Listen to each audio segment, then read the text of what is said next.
Hey, welcome back to Halloween time.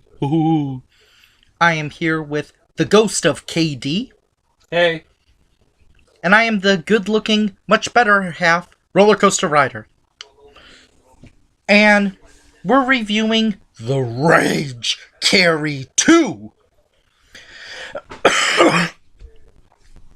which doesn't really feature rage and there's not, only rage it's at the end of the and it's not film. really Carrie 2. No, because it's what? Her sister, technically? I That were talked about at the end, that there's a link? I think it's. We saw this a while ago, so this is going to be a very scattershot review. It stars. It has Zachary Ty Bryan, uh, Brad from Home Improvements, um, and it also has the dollar store Mina Savari, which I guess could be Mina Savari nowadays. Her career did not last. I apologize.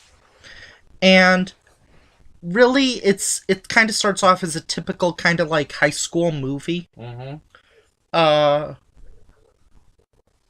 I think the Carrie girl, which, okay, you'd think a movie called The Rage Carrie 2 would have the main character be a girl called Carrie. Nope!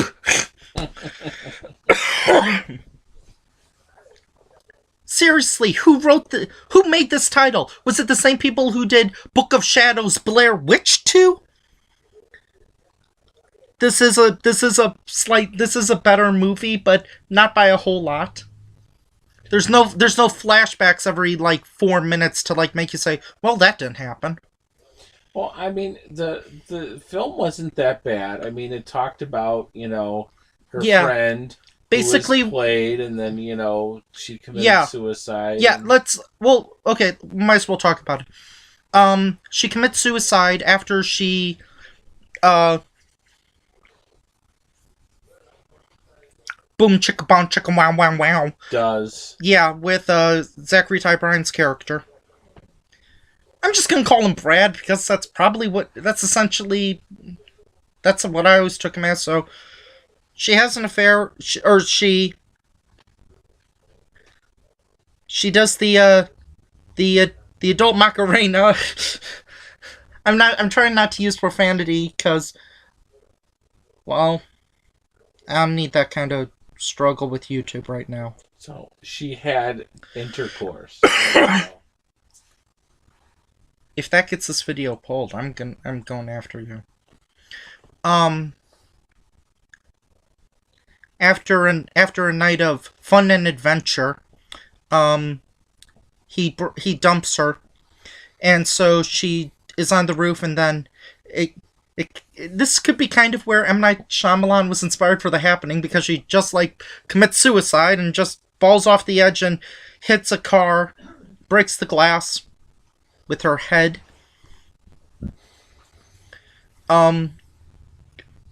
Okay, interesting setup for Carrie 2.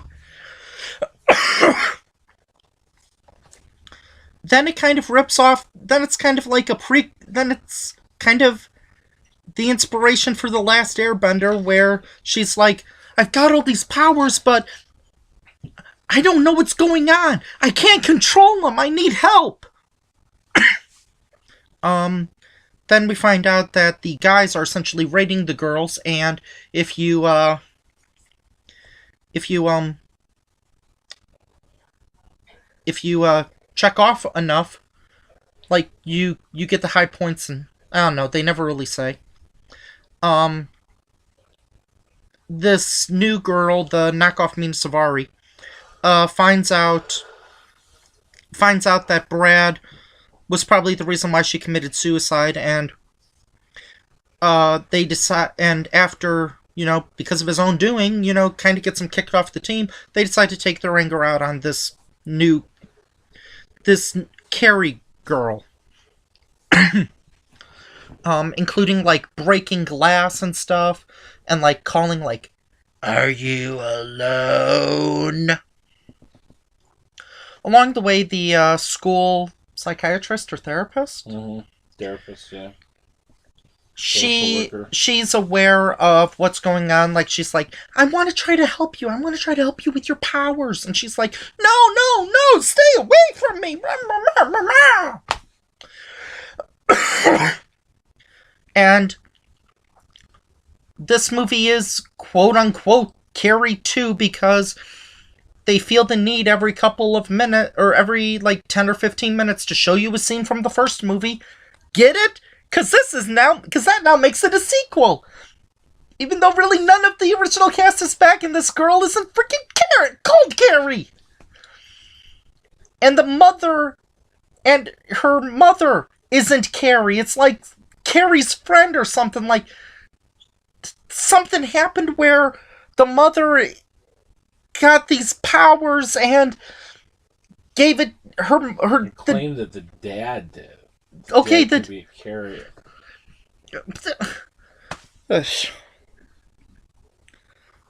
This movie is okay, but if you try to connect it to the original Carrie, which this movie does because they do flashbacks to the first movie, and they reference the first movie many times.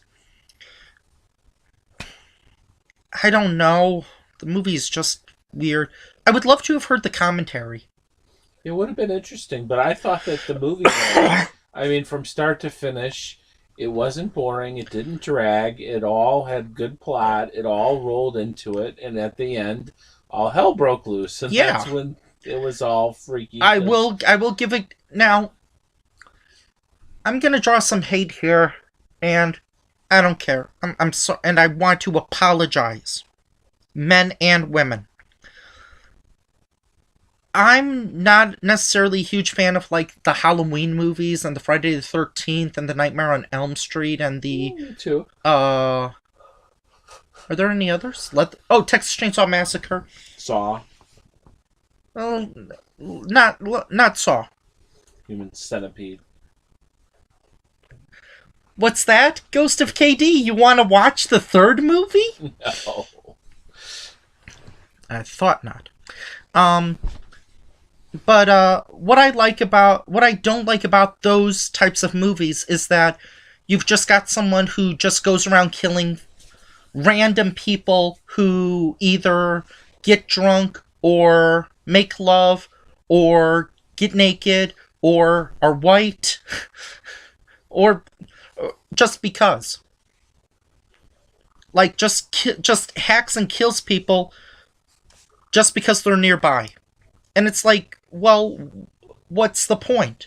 Why are you killing anybody? However, a movie that we saw recently, which was I Spit on Your Grave 3, Vengeance is Mine. No, that movie was gross. I like. You want to see Human Centipede 3? No, Do you want to see Human Centipede 1? No, I don't want to see any of them. 2 involves him killing his therapist. Oh, joy. I'd love to hear your review of that movie. They killed me. Do you want to give your real name and your social security number while you're at it? I didn't think so. But anyway, I like I Spit on Your Grave, and I'm sorry, ladies, and I like Carrie because those two, and maybe two, not really Saw, but like Carrie and I Spit on Your Grave, those movies are similar in that they involve killing and they involve like gruesome creative deaths, but they're deaths that are people that deserve it. They're deaths to people that hurt them. It's not just random like killing boo, I choose you, let's rock. I don't think I would agree with that. Like in I Spit on Your Grave, they were going after, people that did not believe in consensual hugs. and underage tugs. And in Carrie, the first one was about, like, she got upset because she got a bucket of pig's blood poured on her, and then a bunch of people were laughing. But if you noticed, the people that were laughing got killed. The people that weren't didn't. In this movie, well, the ending. Spoiler alert! If you've never seen Carrie, shame on you. Um, yeah, like Katie mentioned, all heck breaks loose. Where it kind of starts out okay, like you're like thinking, okay, this, I don't know, what's gonna go on? Like, what's gonna be that thing that pushes her over the edge and decides to go kill crazy? And one of the guys filmed her and this guy, not Zachary Ty Bryan's character, but another guy who legitimately had feelings for her, um filmed the two of them hugging, and her saying "I love you" and him saying "I love you too," which humiliated her, um as and ticked her off, as it probably would a lot of people. So that's when she decides to go all kill crazy, where she has doors that are locked, and Well, it's even more she than starts that, too. fires. They weren't just saying No, that they loved. They were doing the wowoogie. I said they were hugging. They were doing more than hugging. I don't want this video to get reported. It won't. It better not.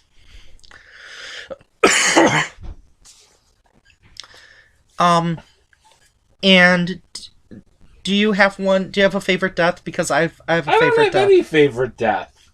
My two favorite deaths were they had like a harpoon gun or something, and this girl was wearing glasses. So Carrie had this girl's glasses break into her eyes, kind of making her bleed. And then there was a second one where what was it? The guy kind of pushed Carrie into the pool. Or no, not Carrie. Are you gonna need a small Diet Coke? Kay, do you mind? We're kind of recording. We're recording something, Kay. I'll be okay. Okay. And back. And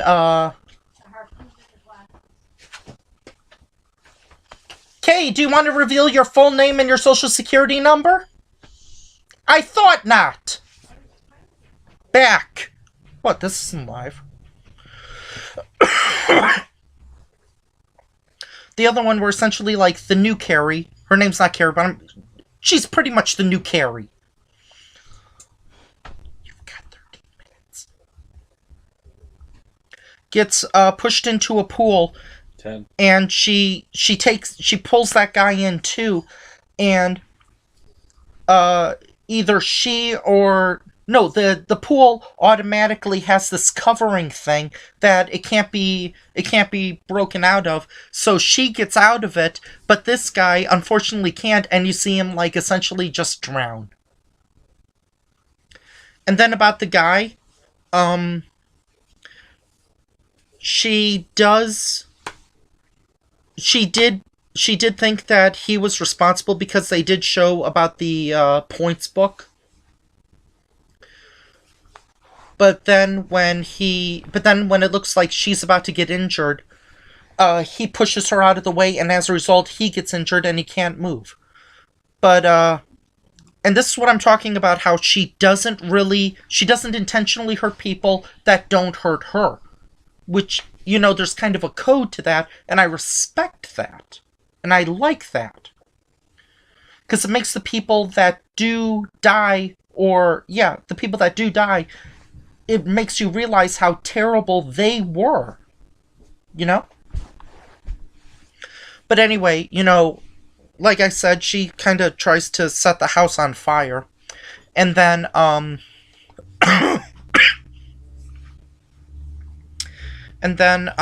what else?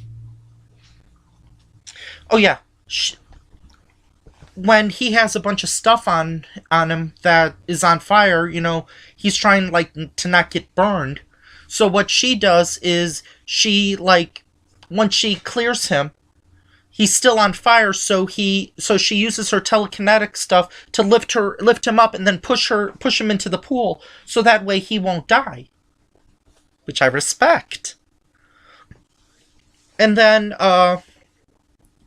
basically before that, it's a typical like outside girl, or outside like goth girl who's misunderstood, having to go through high school.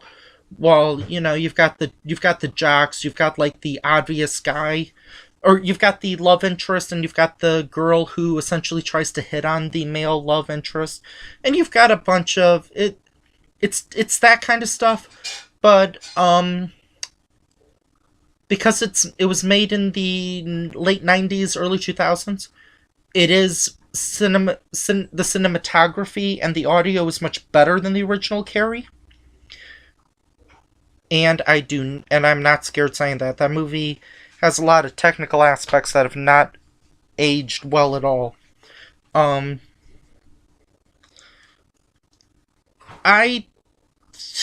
It's not that it's a bad movie. It's just that it's mislabeled and very confusing. I wouldn't compare this to like necessarily Book of Shadows, Blair Witch 2. I would compare this more to Troll 2, where it was originally called Goblins, but then they just renamed it Troll 2 in an effort to make money. I would not be shocked if originally this movie had nothing to do with Carrie, and it was just some random, and it had no connection to the original, to Carrie whatsoever, and that when they kind of wrote themselves into a corner, they were like, hey, can we use the name Carrie to do a somewhat sequel? That's what it felt like to me. I would love to know the production history about this movie, but it didn't seem like it was going to be like it was meant to be a Carrie movie originally. The fact that the main character's name isn't Carrie should be enough of a clue. Call it Carrie 2, The Rise of Lucy or something, or whatever her character's name was. That would have been a better name. But instead it's just kind of a bit of a confusing mess. Or it's not a confusing mess, it's just a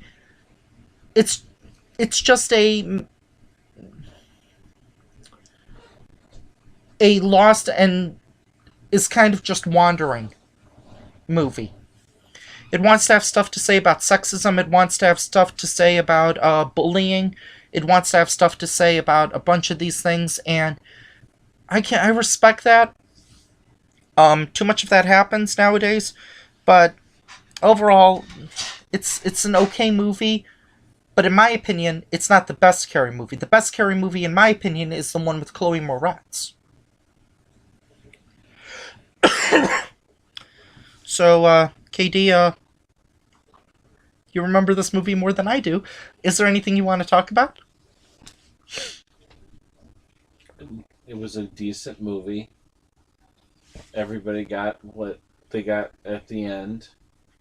Mm-hmm. I'm glad that her lover survived. I wish she would have survived too somehow. Well, but she would have been in jail forever. Well, they do kind of do a... Oh, but what if this movie does well? What else will happen to this girl? One of those kinds of endings where it's like, okay. So you'd recommend it to people? I would. Have